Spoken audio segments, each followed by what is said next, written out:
ಈಗ ಮುಖ್ಯಮಂತ್ರಿಗಳನ್ನ ಕೇಳಿದ್ರೆ ಭಾಳ ವರ್ಷ ನೋಡಿದ್ದೀನಿ ಮುಖ್ಯಮಂತ್ರಿಗಳನ್ನ. ಜಾಸ್ತಿ ಏನಾನ ಮಾತಾಡ್ಬಿಟ್ರೆ, ಯಾರನ್ನ ಸಿಕ್ಕಿದ್ರೆ, ಯಾರನ್ನ ಸರಿಯಾದವ್ರು ಸಿಕ್ಕಾಕೊಂಡ್ರೆ, ನಿನ್ಗೆ ಸಂಧಿ ಗೊತ್ತು, ಸಂಧಿ ಯಾವುದು ಶುರು ಮಾಡ್ಕೊಂತಾರೆ.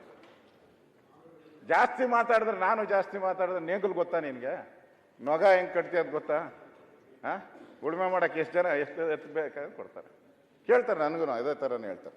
ನಮಗೆಲ್ಲ ಇಷ್ಟು ಕೇಳ್ತಿರಲ್ಲ. ಈಗ ರೈತ ಕೇಳ್ತಾವನೆ ನಿಮ್ಮನ್ನ. ನೀವು ರೈತರೇ ಆಗಿದ್ರೆ, ನೀವು ಉಳುಮೆ ಮಾಡಿದ್ರೆ ಎಲ್ಲಿ ರೈತರ ಪರವಾಗಿ ಎಲ್ಲಿ ನಿಂತ್ರಿ? ಇದು ರೈತರಿಗೆ ಮಾಡಿದಂಥ ದ್ರೋಹ ಅಲ್ವಾ? ರೈತರು ಕೇಳ್ತಾ ಇದ್ದಾರೆ. ನಮಗೆ ಬಾಯಿ ಮುಚ್ಚಿಸ್ಬೋದು, ಅನ್ನ ಕೊಡೋ ರೈತನಿಗೆ ನೀವು ಬಾಯಿ ಮುಚ್ಚೋದಕ್ಕೆ ಸಾಧ್ಯನೇ ಇಲ್ಲ.